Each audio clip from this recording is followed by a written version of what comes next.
Marshall, engineer of this runaway express through the mysterious terrain of the imagination.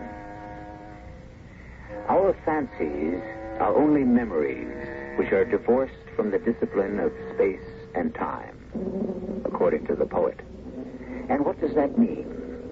It means, in a sense, that we are free to reconstruct the past in any way that suits our purpose. And so many of us do it. But you can't kill me. I wish you could give me a suitable alternative. It's murder. No. It will be an accident. What do you mean, an accident? This automatic, this dazzling Luger automatic, you were examining it, you see. Then you didn't know it was loaded.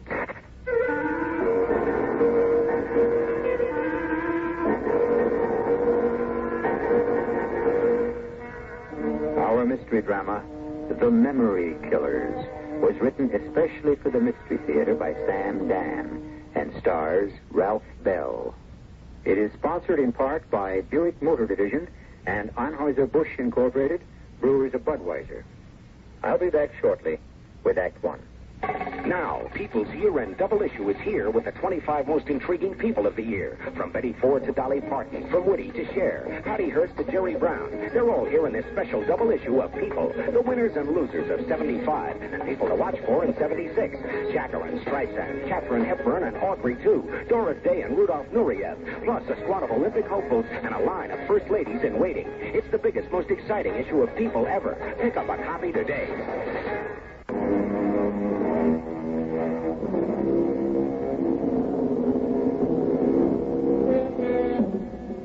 Henry Clay Cortlandt is what they mean when they say distinguished looking. Henry Clay is tall, no longer young, but middle age, which ravages so many of us, has only enhanced him. The few strands of gray serve to make the rest of his hair seem thicker. The very few lines in his face lend him a kind of attractive maturity. His deep, pleasant voice, his kindly manner, are great assets to his company, which deals in that arcane area known as public relations and marketing strategy. Well, Henry Clay is sitting in his office, and he is displaying a side of him that his clients very rarely get to see.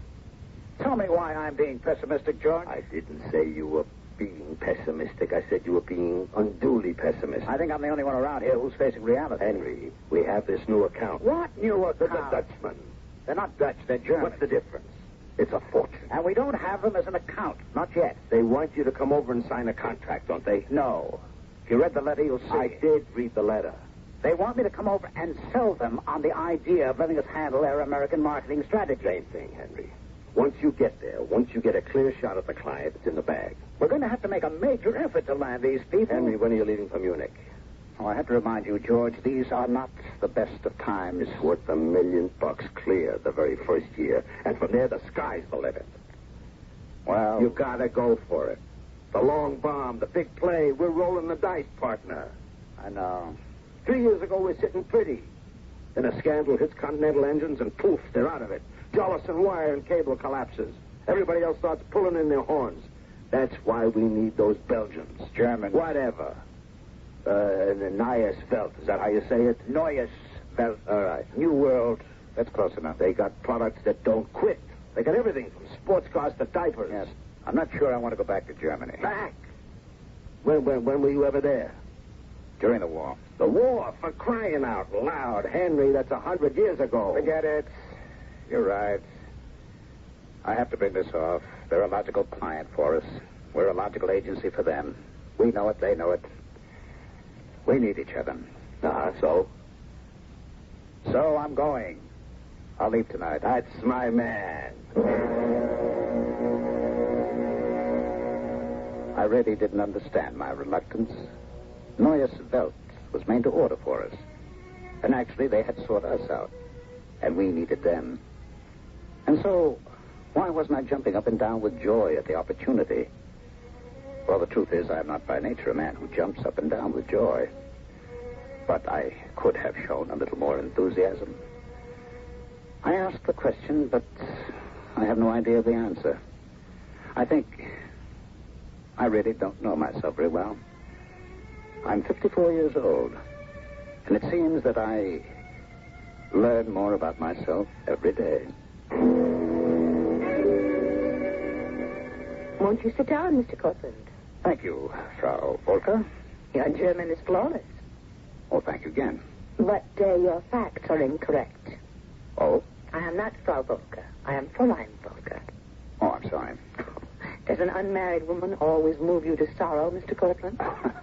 Well, In any event, we should dispense with Frau, Fräulein, Herr, and Mr. I should like you to call me Marlena. Marlena? That's a very pretty name. And I shall call you Henry. I have strict orders from my brother to be completely at your service until he arrives. Your brother is Dietrich Volker, who is listed as president of New World, and you are the vice president, M. Volker. I didn't know that stood for Marlena. Is this your first visit to Germany? Well, no. I see. Well, may I ask what it is that you see? That is the sort of answer given by people who were here during the war. Well, so much has happened since. It's been so long ago, I think it's all been forgotten. You are to be our guest for dinner. Oh, I don't want to inconvenience anyone. Not at all. I've heard so much about you. About me? Oh, yes. We had you investigated quite thoroughly. That is, we analyzed the work you did for other companies in America. We're very much impressed. Thank you. And I'm very much impressed. It was then I noticed her for the first time. That is, really noticed her. I had been aware of the fact that she was about 40, very attractive, charming. But now there seemed to be something personal in it. Something directed at me. Something womanly. When I walked in there, I'd been somewhat surprised to discover that the executive I was to report to was a lady. And now I sat there and faced the fact that I could very well have fallen in love with her. What basic strategy do you think will be effective in marketing automobiles in your country? Her questions were the questions I was fully prepared to answer, and so I could answer them without thinking. In a real sense, we think America is joining the rest of the world when it comes to size and economy of operation. Is it possible that you can walk into a room, confront a woman, and fall in love at sight? But there is still a mystique about the American-made automobile. Of course, it's possible. Didn't it happen so many years ago with Carolyn? It's been 10 years since I lost Carolyn. I'm lonely. I have been from the very moment I lost her. Oh, goodness, it's lunchtime. I hope you have no plans. Yes, I have plans. I have plans to take you into my arms. We have a dining room for all our executives. This will be a splendid opportunity for you to meet everyone. I've already met the most important person in the world. They say it can happen this way, suddenly, without warning. I'm in love. And with a girl I don't even know.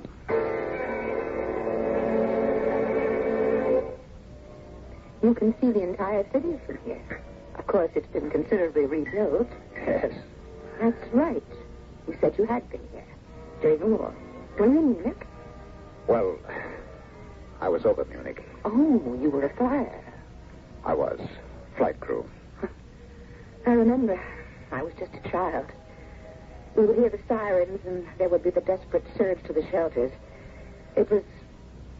Well, we were over London and Rotterdam and other places, so why complain? Why should we talk about wars? It's another world today. A better one. Yes.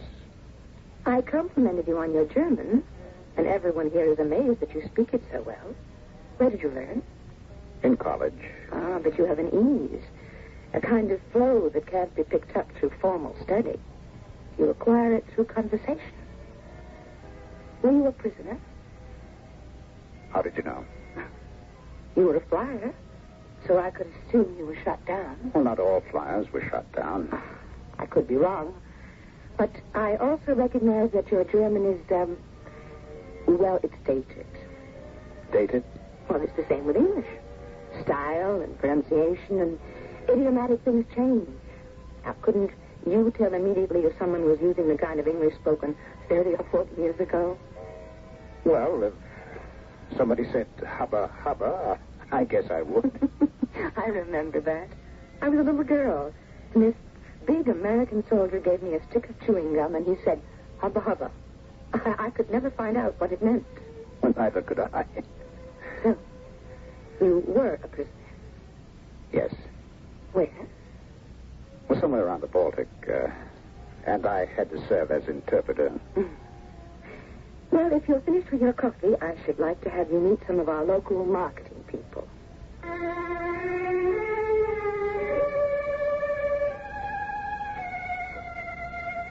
She had won me over completely, just the way Carolyn did. And yet she was unlike Carolyn.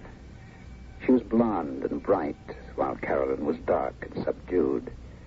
But in each, there was a sweetness and a perception, and a way of making me feel comfortable. And once again, I was answering the questions automatically from the top of my head, while my mind was completely absorbed with her. What is considered a viable cost per thousand in American print media? And now, the problem. How do I go about this? I see Gil on here has a rather interesting reaction. His idea is to expand our appeal in every age group. Can I be accused of making a play for her to ensure landing the account? Is it true that emphasis on quality alone is not enough? I know what I have to do. I have to get her alone, away from all these people, and just tell her I love her. Because until I do, I'll never know a moment's peace.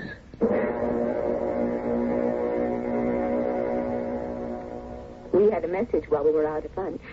My brother Dietrich has been detained, but he'll be here as soon as he can. He's anxious to meet you. So, is there anything you'd like to talk with me about? Anything else I can tell you about the corporation? Not really. We are a large and complicated firm, and you've been exposed to a great deal. More than enough for one day. There is something I'd like to tell you. Yes? Well, as I think about it, I don't know how this is going to sound, and I'm not even sure this is the time to say it. One of the basic principles of New World is absolute frankness. That's good. Everyone is encouraged to speak his mind. Well, then I shall speak mine. Marlene, I love you. Maybe I shouldn't have said it. No. I'm glad you did. Because it gives me the courage to say something, too. I also love you, Henry.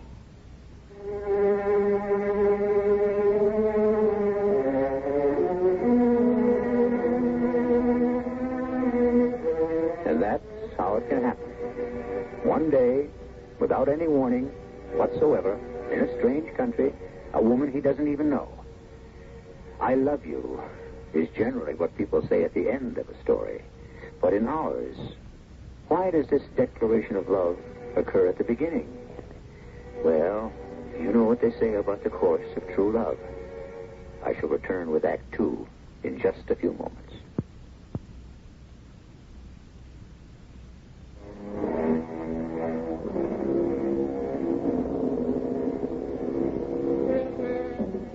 Can we say that the person we fall in love with is the one we happen to meet at a time when we happen to be most vulnerable? Is all love love at first sight? And do we merely delay announcing it because we pretend we are getting to know the loved one better? These are personal matters of taste and temperament. All we know for sure is that Henry Cortlandt and Marlene Volker have fallen in love within hours after their meeting. What are we going to do, Marlene? Do? Yes. And what are we going to say? To whom? To everyone. For instance, if your brother were to walk in here right now... I would say to him, Dietrich, Henry and I have fallen in love. But I've only just arrived in this country this morning. We have known each other 3 hours. How could we explain it? That's the wonderful thing about love. You're not required to explain it. Were you ever in love before? Yes. Once. You? Yes. Once. See? We're so much the same. I don't know how to account for it. I don't either. I didn't want to come here. Why? Because of the war? Yes. Did something bad happen to you? Yes. What? I can't tell you. Why not? Because I don't know you well enough. Did you hear what I just said? Yes. I can tell you I love you, but I can't. If anybody heard us, they would really think we're crazy. But it was because of the war you did not wish to return to Germany. Yes, and then I realized I was practically alone in my thinking. No one remembered the war seriously anymore. A new generation had grown up in my country. And in mine. And the minute my plane touched down at the airport, I saw how different it was. It was no longer the gray, drab place I remembered, filled with silent, brooding people. It's become a country just like my own. Tall buildings, bustling crowds, and... well, I even fell in love. Love? Love? Who fell in love with who? Oh, Dietrich. This is Mr. Cortland from the United States. Ah, finally we meet. I'm sure we will be able to do business. Was someone talking about love? It happens to be my favorite pastime. Oh, pastime is right. Do you know Dietrich has been married 4 times? They're starting to call him the Bluebeard of German industry. Typical journalistic license. All my wives received the most generous settlements. I never killed any of them. Did I ever kill anyone? Did I ever kill anyone? I had heard those words before, pronounced exactly that way. Back in the Stalag, by the SS intelligence major. His name was... I don't remember his name. I was always too tired when he spoke to me. Too tired. And everything hurt too much. Let me look at this man's face again.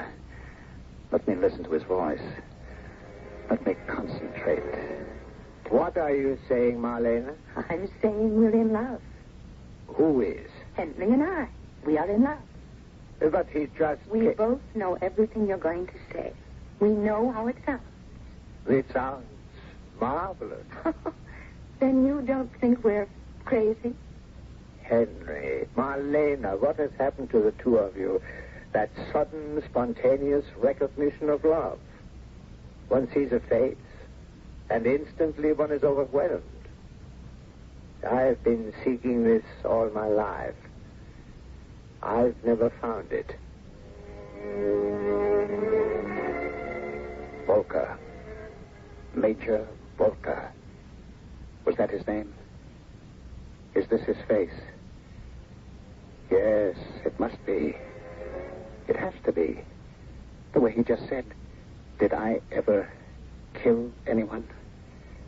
Did I ever kill anyone? Did I ever kill anyone, Lieutenant Cortland? I never killed anyone. I never have to kill anyone. My prisoners kill themselves through stupidity. What do you want, Major?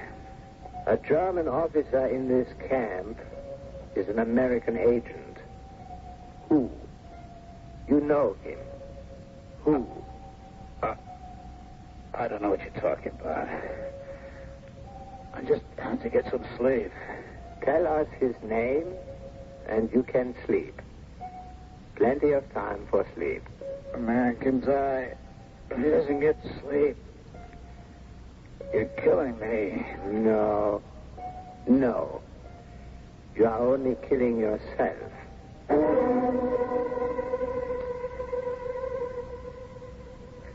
Hasn't this been a wonderful dinner? Thank you, Dietrich. I never knew when I made the reservation this morning that it would be a dinner to celebrate my sister's engagement. And now, where shall we go? What do you say, Henry? Darling? Oh. Oh, Unless you're tired, Henry, and you'd like to get some sleep. well, sleep. There's plenty of time for sleep. Plenty of time for sleep. That was the way he said it. He had to be that major. He had to be. Those scars just above his right eye. Oh, he's the one. How could I ever forget? Plenty of time for sleep. Well, there is such a thing as jet lag. Oh, that is an old wives' tale. And since when do those old wives fly in jets? A man needs his rest. Listen to the way she talks now that you're hooked. Pay attention to this, Henry. It's still not too late to break the engagement. Whose side are you on, Dietrich? You fell in love with her because she appears to be glamorous, beautiful, mysterious. And once she has got you, she shows her essential nature. She becomes a housefrau. If you think an American housewife is something, wait till you experience a German hausfrau. And who should know better than you? Maybe you are right. Besides, I must be getting older. Time was when I could party all night and still be at the office bright and early. We must all be at the office bright and early. And hear Henry tell us how to sell New World in America.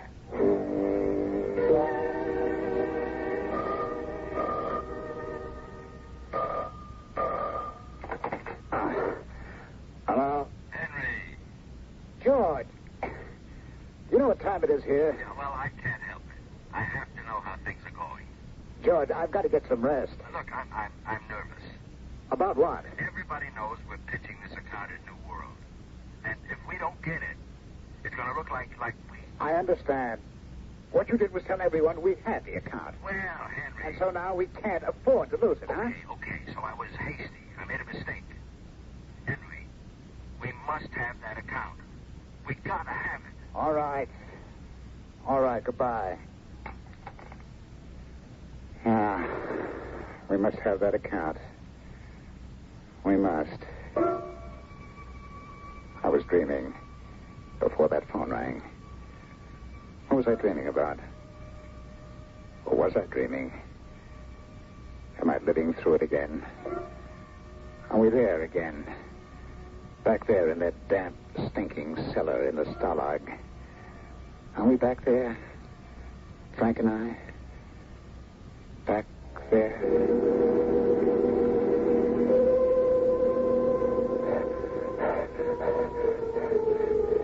Henry, you give me some water?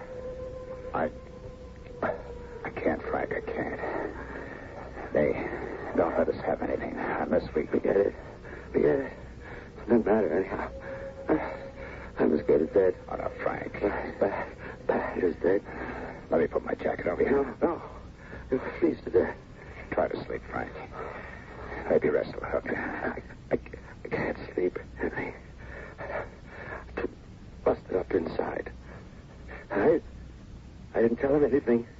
I took everything, but I didn't open my mouth. Frank, don't try to talk. That's about all I can do now. There's only something I could do for you, kid. There is. Liv, get that SS Major. What's his name? Volker, whoever, whatever. Get him for what he did. Not just to me, but to everybody. Yes, Frank. Worst kind there is. Never gets his own hands dirty. Get him for me. I will. Swear to me, Henry. Swear you'll do it. I swear. Say it. Say, I swear I'll kill that SS Major. I swear I'll kill that SS Major. Yeah. Frank. And so you see the entire campaign is coordinated. You stress the same basic theme in all the media. It's fantastic, Henry. All my life, I was afraid of brilliant men. And look at me. I just fell in love with one. Now, about some details. Dietrich is a genius at details. So that's what life is all about, yeah?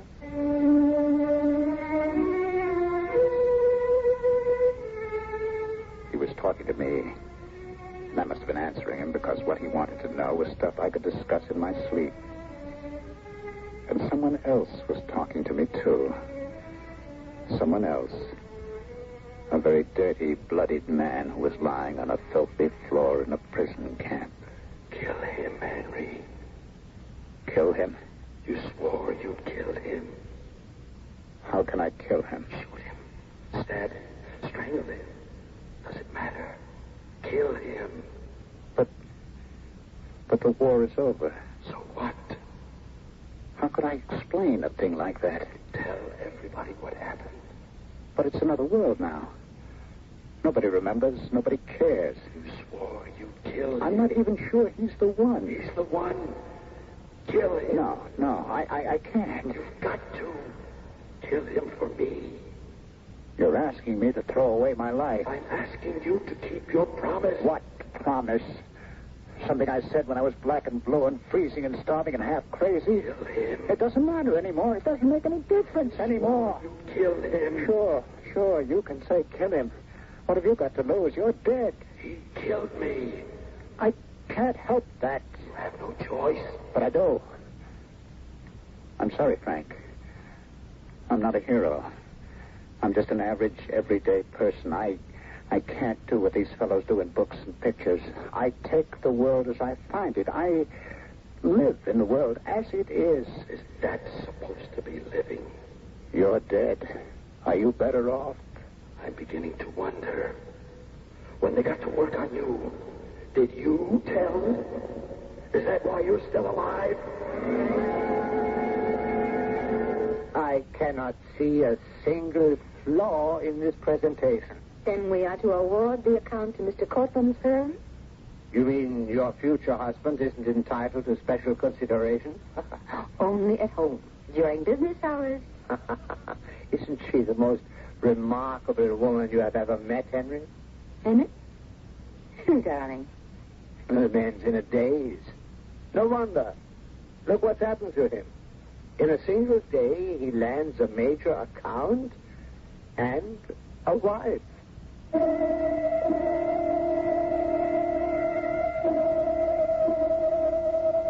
And what would you do? Confront Dietrich and have it out? Sure you would. Sitting there in your comfortable chair. But Henry has a great deal to lose. But you say, we listen to these tales because we want heroes. Heroes who are not afraid, the way we are. Well, we still have a third act. We may come across a hero yet.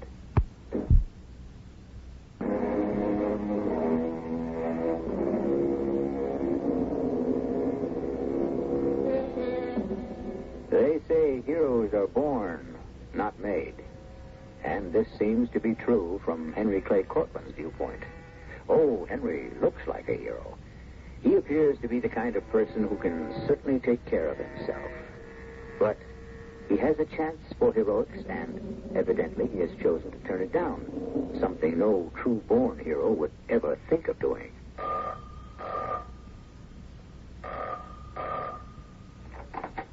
Hello? Darling, how are you this morning? Oh, wonderful. Do you still love me? Do I still love you? Well, how am I to know you're not a person of mercurial temperament? You may fall violently in love with one day and just as violently out of love on the next. Well, I might say the same about you. Well, I still love you today. As much as yesterday. No? No. I love you twice as much.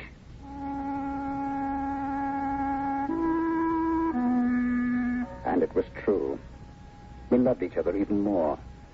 I put everything else out of my mind. The past, the prison camp, Frank, the major. I lived a new life in a new world, and there was nothing I could do about what may or may not have been a lifetime ago. I decided to walk to the office. It was such a glorious day, the kind of day lovers are entitled to. And I didn't see the speeding automobile that seemed to be bearing down on me. If a wide-awake youngster who happened to be crossing at the same time didn't trust me, I would have been killed. Hey, watch where you're going, you half-wit. The boy who had pushed me to safety smiled at me. I had shouted my anger at the driver in English, and I looked at his face closely. I owed the boy my life, and his face became familiar. But it seemed older. It was... Oh, good Lord. It was Frank. Frank. Am I going crazy? You've got to kill him, Henry. It's him or you. What are you talking about? The car. The driver tried to run you down. It was just some nut. You see, Henry, you recognized him, and that's why he has to kill you. What are you talking about? He's afraid of you, Henry. Why should he be afraid of me? What can I do to him? Kill him. But how can he be sure I'm the one who... He can't take the chance. So he's trying to buy you off. You're crazy. Am I? First, he's giving you his sister. He isn't giving me anyone. She'd never marry you if he said no. She loves me. Second, he's giving you this fantastic account. Everything to shut you up. All right. Suppose it's true. Then why should he want to kill me? Because he's afraid. You keep looking at him when he talks to you. You can't help yourself. You keep looking at him in a certain way. He figures you're playing cat and mouse with him. He's afraid. So he knows he has to kill you. I don't believe it. You don't want to believe it. You've got no choice. Kill him before he kills you.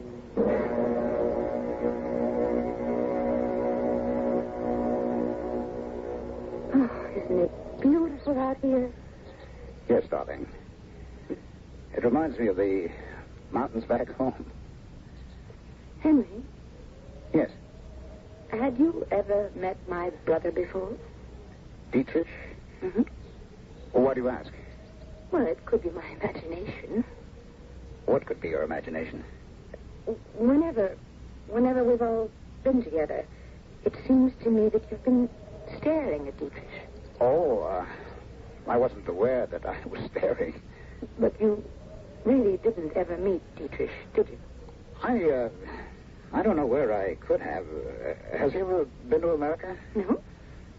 Well, I've only been here during the war. What was Dietrich doing during the war? He was in prison. Prison? Yes. He had been sentenced to death. Oh? Why? He was a member of the underground, the resistance. What? Many people are not aware of it. But we had an anti-Nazi underground here, too. Well, you say he was sentenced to death. How did he get out? They really didn't know what they wanted to do with him. And they thought maybe they could get more information out of him by keeping him alive. And finally, his friends helped him escape. Oh. So, I don't really think you ever might have seen him before. I suppose not. Perhaps someone who looked like him. Perhaps. Those were such bad days. Bad days for all of us. Why are we even talking about them? We should be talking about us.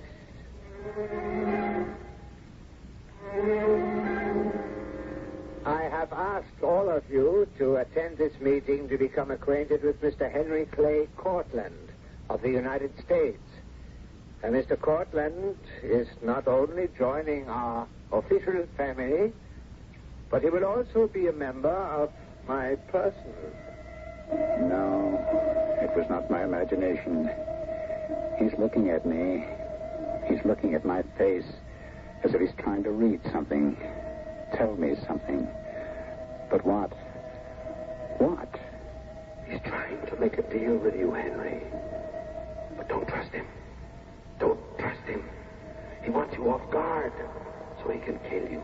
Let me alone. All these people are looking at me. Some other people are looking at you too, Henry. Guys from the camp. Guys from your bunk. Look at us, Henry. Shut up. A man's asking me a question. It's Joe Turner, Bobby Moretti, and Harry. Look at us. We're all here. And we're all dead. And we're all asking you one question.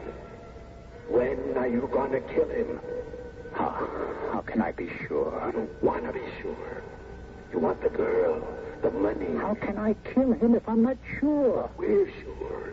Each one of us. And you've got to kill him. You have to kill him, Henry. You know that, don't you? Yes. I know. When? When? Tonight. Tonight. You heard me. I said tonight. Marvelous. This is what we call action. We ask Henry Clay Cortland when we can have his overall plan of action, and he says, tonight.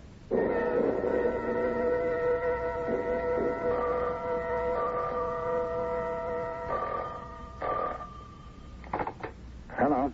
Henry, Dietrich here. How are you coming on the plan? Oh, how am I coming?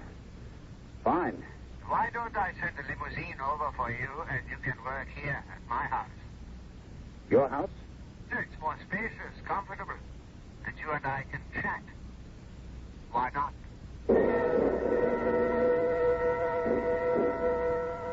Your glass is empty, Henry. I've had enough, thanks. How do you want to do this?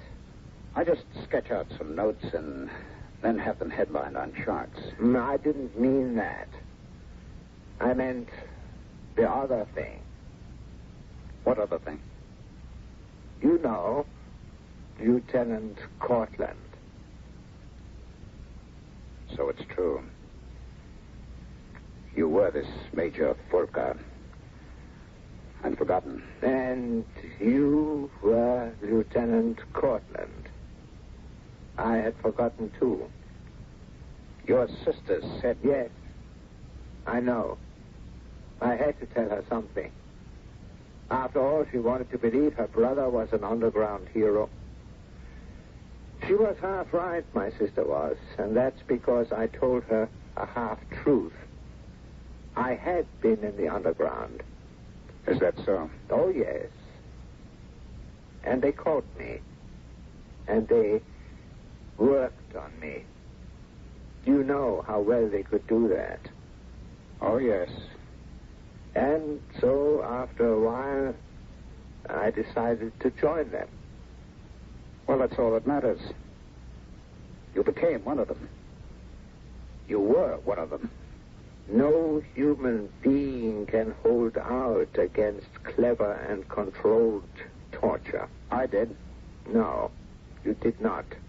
You talked. I never talked.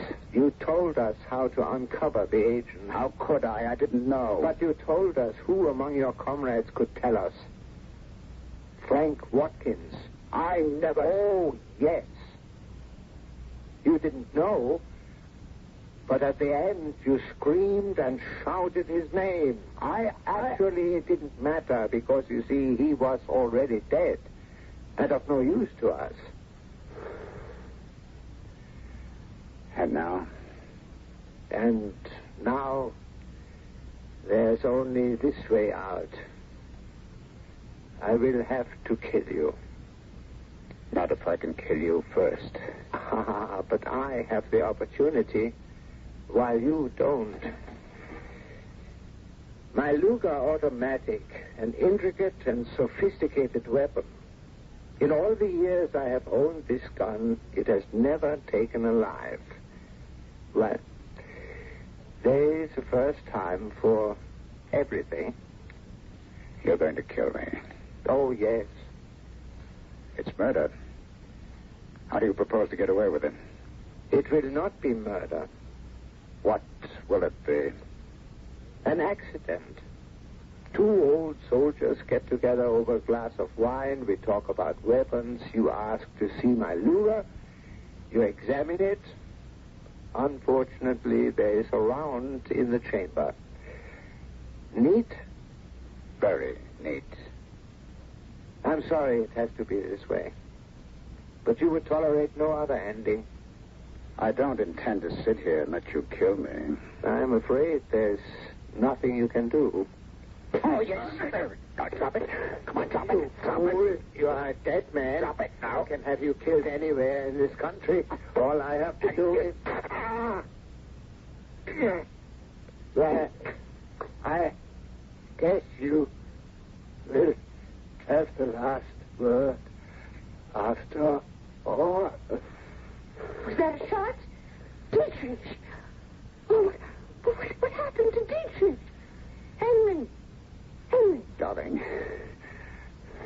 He wanted to show me how the Luger automatic pistol works, and he didn't know there was a live round in it.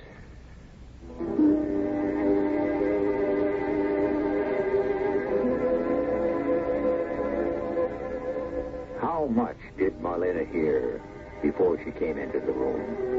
What did she know before she came into the room? Who knows what takes place in the heart and mind of another? All we know is the outside of what we see. And what we saw was that Henry and Marlena fell in love. What I can tell you is that they got married. And as far as I know, they are still quite happy. And you'll be happy if you wait to hear what I tell you when I return shortly.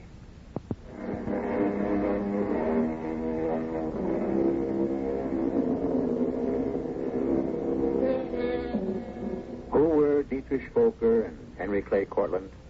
They were two people out of millions whose lives and fates were formed by forces beyond their control. At one time, a man could choose to die for his beliefs, but no more.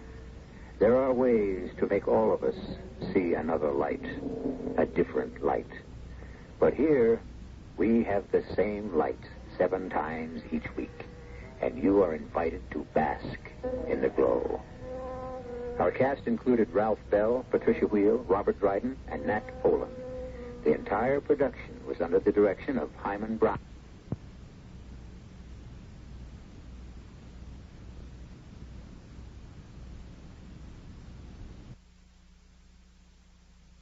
I shall be back shortly.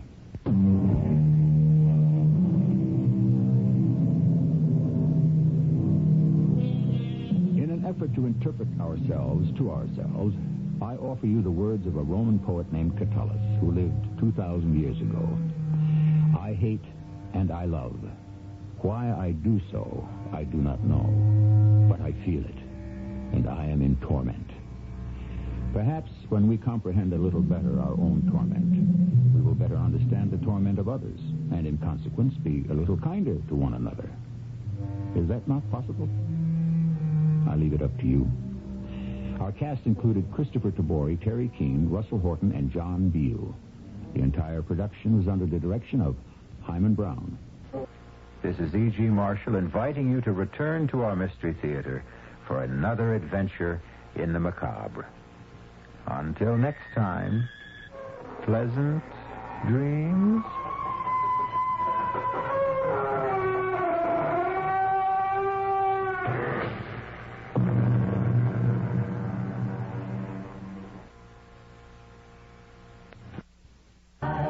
I can't wait to meet your daughter, sir. Well, I'll call her. Evie! What? Come here, would you? This better be good. She's got a lot of spunk. Yes. What is it? Evie, I'd like you to meet a nice young man. Oh, no, my hair looks dirty. Daddy, how could you do this to me? I want to die. I'm afraid her cream rinse makes her hair a little greasy. May I suggest agree? Of course you'd agree. All you have to do is look at her. No, agree cream rinse and conditioner. It helps stop the greasies. Really? Sure. After I shampoo, I use agree cream rinse and conditioner. And it helps stop the greasies. Right. Gee, it sounds like I would like agree, too. Well, agree cream rinse and conditioner is 99% oil-free. Evie, stop crying. I'll go get some agree. And after you use it, I'll drive you to the movies, okay, Evie?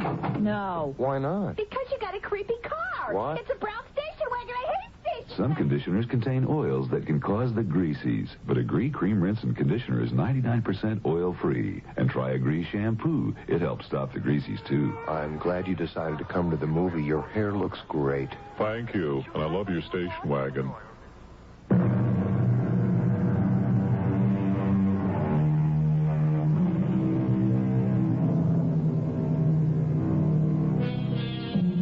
Was our story one of deep remorse or inexorable fate?